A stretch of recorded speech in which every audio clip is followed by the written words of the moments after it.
स्वागत है आप सभी का दर्पण सिविल सर्विसेज के यूट्यूब चैनल पर। और आज हम फिर हाजिर हुए हैं डे 37 डेली मेंस क्वेश्चन और इनके डिस्कशन के साथ। तो डे 37 डेली मेंस क्वेश्चन ये दर्पण सिविल सर्विसेज के अंतर्गत 75 days mains answer writing programme के अंतर्गत चलाया जा रहा है। वीडियो शुरू करने से पहले मैं दो चीज़ और बता दूं। दर्पण सिविल सर्विसेज के अंतर्गत दो अन्य प्रोग्राम चलाए जा रहे हैं, जिसमें से पहला है MPPSC प्री।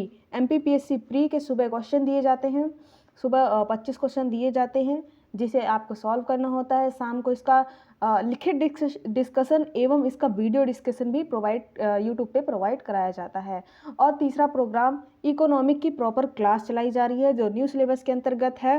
तो ये हमारी क्लास 3 से 4 क्लास हो चुकी है, जिसे आप इसके बिल्कुल ना करें और ये तीनों प्रोग्राम को ही ज़रूर अटेंड करें और अपनी तैयारी को प्रभावी बना सकें। तो आज हम चलते हैं 37 डेज मेंस क्वेश्चन पर। तो इसमें आज हिंदी की टर्न थी, जिसमें हिंदी के क्वेश्चन आए हुए थे। तो जिसमें पहला क्वेश्चन आया है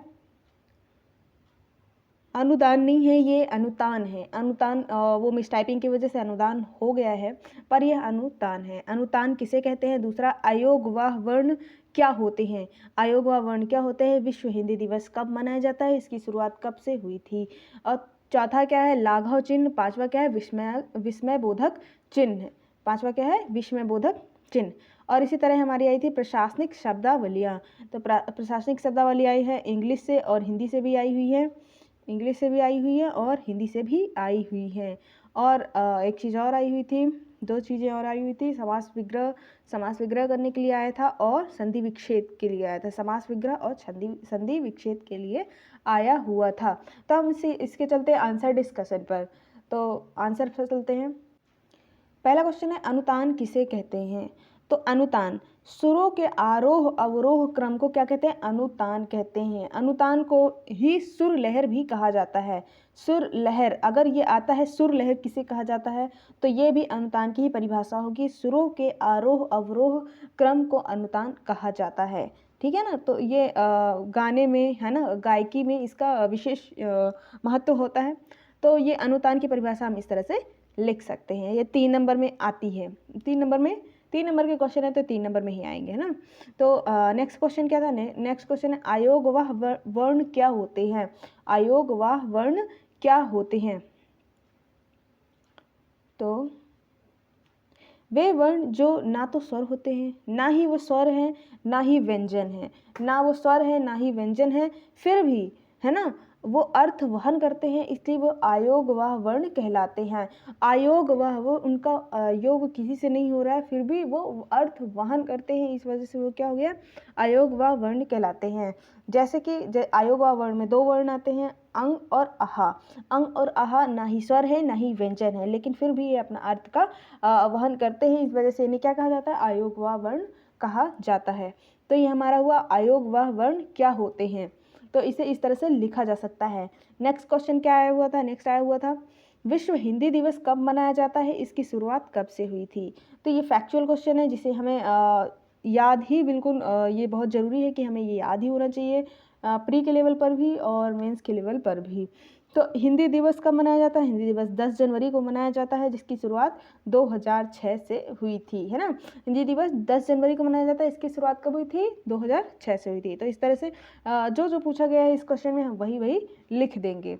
नेक्स्ट क्वेश्चन पे चलते हैं। तो नेक्स्ट क्वेश्चन क्या आया हुआ था? लाघव चिन्ह। लाघव चिन्ह आया हुआ था, है ना। तो लाघव चिन्ह कैसे लिखेंगे? इसे किसी बड़े शब्द को संक्षिप्त रूप में लिखने के लिए लाघव चिन्ह का प्रयोग किया जाता है। कोई भी बड़ा चिन्ह बढ़िया शब्द है ना, तो उसे हम छोटे रूप में लिखने के लिए हम क्या करते हैं? जैसे कि आपने रेलवे में देखा होगा प म रे, पश्चिम मध्य रेलवे, है ना। तो इतना बड़ा शब्द है, इस वजह से हम नहीं लिख पा रहे हैं ना, उसको शॉर्ट में करने के लिए हम क्या कर देते हैं? इसको पमरे लिख देते हैं ना, प म रे। तो पा जैसे लिखते हैं तो उसके नीचे ऐसा होता है, माँ लिखते हैं तो ये लाघव चिन्ह होता है ना, तो प म, है ना, मा पॉइंट और रा पॉइंट होता है ना। और तो इसी प्रकार इसमें भी उदाहरण दिया है क्र प उ, है ना, जो हम सब आप क्र प उ से सब परिचित है ना। तो इसका मतलब क्या होता है? कृपया पन्ना उलटिए, है ना। तो ये कृपया पन्ना उलटिए का शॉर्ट फॉर्म हो जाता है क्र प उ, है ना। तो ये जो बीच बीच में ये बिंदी लगी हुई है, इसको क्या कहते हैं हम? लाघव चिन्ह कहते हैं। तो किसी बड़े शब्द को संक्षिप्त रूप में लिखने के लिए हम जिस चिन्ह का प्रयोग करते हैं उसे हम क्या कहते हैं? लाघव चिन्ह कहते हैं। इसका चिन्ह जरूर लिखना है आपको, जो चिन्ह बनाना जरूर है कि इसका चिन्ह क्या होता है। और अगर आपके पास स्पेस हो तो उदाहरण जरूर ही लिखें, है ना। अब हम चलते हैं नेक्स्ट क्वेश्चन के आंसर में। तो इसमें क्या आया हुआ था? विस्मय बोधक चिन्ह। विस्मय बोधक चिन्ह आप सभी को पता है कि किस तरह बनाया जाता है। ये हिंदी और इंग्लिश दोनों में ही सेम होता है। एक लाइन होती है जिसके नीचे थोड़ा सा छोटी बिंदी होती है ना। ये इसका चिन्ह है। तो हम इस चिन्ह को परिभाषा के रूप में कैसे लिखेंगे? इस चिन्ह का प्रयोग आश्चर्य, हर्ष, घृणा, है ना, करुणा, ये करुणा है, और भय, भाव को व्यक्त करने में किया जाता है ना। और चिन्ह चिन्ह कैसा होगा? ये एक लाइन होगी, उसके नीचे ये बिंदी होगी। उदाहरण आह, आह के पीछे क्या लगा हुआ है? ये विस्मय बोधक चिन्ह लगा हुआ है। तो इस तरह हमारा होता है विस्मय बोधक चिन्ह। तो ये हमारे होते हैं तीन नंबर के क्वेश्चन। 3 नंबर के क्वेश्चन के आंसर हम इस तरह से लिख सकते हैं। और आगे हम चलते हैं अन्य प्रश्नों के उत्तरों पर।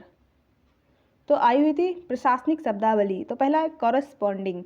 कॉरस्पॉन्डिंग, इसमें तो आपको सारी शब्दावलियाँ याद कर लेनी है, जो आपको आती होगी वो आप लिख देंगे। कॉरस्पॉन्डिंग का तदनुरूप होता है ना।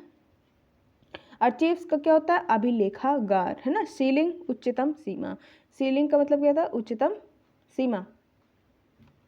नेक्स्ट क्या हुआ था? म्यूटाबिलिटी। म्यूटाबिलिटी परिवर्तनशीलता, है ना। और सर्वाइवर उत्तरजीवी होता है। तो इसे हम इसी प्रकार लिख देंगे। लेकिन इसकी जो हिंदी मीनिंग है ना, या तो आप हिंदी से इंग्लिश में लिख रहे होंगे या तो इंग्लिश से हिंदी में लिख रहे होंगे। तो इसकी जो लिखने की जो भी मीनिंग है, इसका मात्रा पाई जो भी है, वो एक भी गलत नहीं होनी चाहिए, नहीं तो नंबर काट लिए जाएंगे, है ना। नेक्स्ट था इसी के और में था इंग्लिश से हिंदी करना था, है ना। तो संविदा, कॉन्ट्रैक्ट यानी संविदा, इसकी स्पेलिंग बिल्कुल सही होनी चाहिए, तभी आपको पूरे नंबर मिलेंगे। संप्रेषण कम्युनिकेशन होता है संप्रेषण का। बकाया, एरियस, बकाया को इंग्लिश में क्या लिख सकते हैं? एरियस। बकाया मीन्स एरियस होता है, मतलब इसको एरियस लिख सकते हैं ना। निष्पादित, एग्जीक्यूट निष्पादित। उन्मूलन, एबोलिशन, है ना। एबोलिशन मतलब उन्मूलन होता है, एबॉलिशन, है ना। तो ये उन्मूलन हो गया। नेक्स्ट आया हुआ था आपका क्वेश्चन, समास विग्रह करें, है ना। तो समास विग्रह में जैसे पहला दिया हुआ है कमर तोड़, कमर को तोड़ने वाला, है ना, कमर को तोड़ने वाला। तो ये कौन सा हो जाएगा? समास, तत्पुरुष समास हो जाएगा। तो हमको इसका पहले विग्रह करना है और दूसरा इसके समास का नाम लिख देना है। अगर आपके पास स्पेस है तो समास का नाम जरूर से जरूर ही लिखें, इसमें से अच्छे नंबर अच्छा इफेक्ट पड़ता है और पूरे नंबर भी मिलते हैं। और जैसे बेनकाब, बिना नकाब के, ये कौन सा समास है? ये है अव्ययी भाव समास, है ना। निधड़क, बिना धड़क के, है ना, ये कौन सा समास है? अव्ययी भाव समास है। और दही बड़ा, दही में बड़ा, है ना, दही में बड़ा, तो ये कौन सा समास हो जाएगा? ये तत्पुरुष समास हो जाएगा। और पांचवा क्या है? चंद्रमौली, चंद्र है मौली में जिसके, अर्थात भगवान शिव। अगर दो वर्ड मिल करके किसी तीसरे वर्ड की ओर इशारा करते हैं तो वो मतलब तीसरे शब्द की ओर इशारा करते हैं, तीसरा अर्थ निकालते हैं, तो उसका वो क्या हो जाता है? वो हो जाता है बहुव्रीहि समास। बहुव्रीहि समास, इसके समास का नाम भी लिख देंगे, बहुव्रीहि समास। तो ये हमारा हो गया समास विग्रह। और आया हुआ था संधि विच्छेद। तो संधि विच्छेद की ओर चलते हैं। तो पहली संधि क्या है? रामायण, है ना। रामायण का संधि विच्छेद कैसे होगा? राम प्लस अयन, है ना। संधि विच्छेद में ये होता है कि जब हम विच्छेद करते हैं तो विच्छेदित जो वर्ड हैं जितने भी आए हुए हैं, एक और दो, है ना, पहला और दूसरा, तो दोनों का ही कुछ ना कुछ अर्थ होना चाहिए, है ना। तो राम अयन, है ना, तो इससे क्या मिलकर बना है? रामायण, रामायण, है ना। तो ये रामायण मिलकर बना है, तो ये कौन संधि होगी? व्यंजन संधि, है ना। सच्चा, सत्ता, सत धन चा, व्यंजन संधि इसमें भी होगी, सत धन चा, सच्चा, है ना।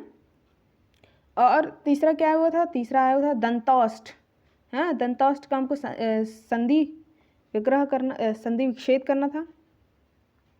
दंत प्लस ओष्ठ, दंत प्लस दंत प्लस ओष्ठ, दंतोष्ठ, ये कौन सी संधि है? वृद्धि स्वर संधि। अन्वेषण, अनु प्लस एषण, अन्वेषण यानी कौन सी संधि हुई? यण स्वर संधि। लघु प्लस ऊर्जा, है ना, तो ये लघु ऊर्जा हो जाएगा। लघु ऊर्जा का क्या होगा? लघु प्लस ऊर्जा। इसमें थोड़ा ध्यान देने लायक चीज़ ये है कि लघु में घा जो है वो बड़ा घा, घा में ऊ की मात्रा, बड़ी ऊ की मात्रा लगी हुई है, लेकिन जब हम इसका संधि विच्छेदन करेंगे तो ये क्या हो जाएगी? छोटे ऊ की मात्रा हो जाएगी, लघु हो जाएगी, है ना। तो लघु ऊर्जा लिखा हुआ है लेकिन हम लघु प्लस ऊर्जा लिखेंगे, तो ये हो जाएगी कौन सा संधि हो जाएगी?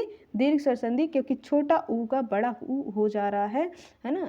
हम संधि विच्छेद कर रहे हैं इसलिए हम बड़ा ऊ से छोटा ऊ बना रहे हैं, लेकिन अगर इसका उल्टा करेंगे तो ये छोटा ऊ से बड़ा ऊ हो जाएगा, मतलब ये दीर्घ हो गया, मतलब ये बड़ा हो गया, है ना, तो ये दीर्घ स्वर संधि हो जाएगी, है ना। तो इस प्रकार से होते हैं आज के हमारे क्वेश्चन डे 37 के। और इसी प्रकार से आप अपनी तैयारी वीडियो डिस्कशन के माध्यम से और दर्पण सिविल सर्विसेज के अंतर्गत चलाए जा रहे अन्य प्रोग्रामों के माध्यम से जारी रख सकते हैं। अगर आप इन प्रश्नों को पीडीएफ फॉर्म में लेना चाहते हैं तो हमारे टेलीग्राम चैनल को फॉलो करें, टेलीग्राम चैनल को ज्वाइन कर लें और व्हाट्सएप चैनल को ज्वाइन कर लें, और एफबी पर भी इनके क्वेश्चन भेजे जाते हैं और इंस्टा पर भी भेजे जाते हैं, तो आप उनको ज़रूर से ज़रूर ही देखें और सॉल्व करें और शाम को इनका वीडियो डिस्कशन देखें। आज के लिए बहुत बहुत धन्यवाद। अगर आपको ये वीडियो अच्छी लगी हो तो आप इसको लाइक ज़रूर करें और आप सब्सक्राइब कर लें इसे, और बेल आइकन को भी दबा दें ताकि आप जब भी वीडियो अपलोड की जाए आपको पता चल जाए और आप इसी तरह रेगुलर बने रहें। धन्यवाद। अब मिलते हैं फिर मिलेंगे कल डे 38 डेली मेंस क्वेश्चन के आंसर्स के साथ। धन्यवाद।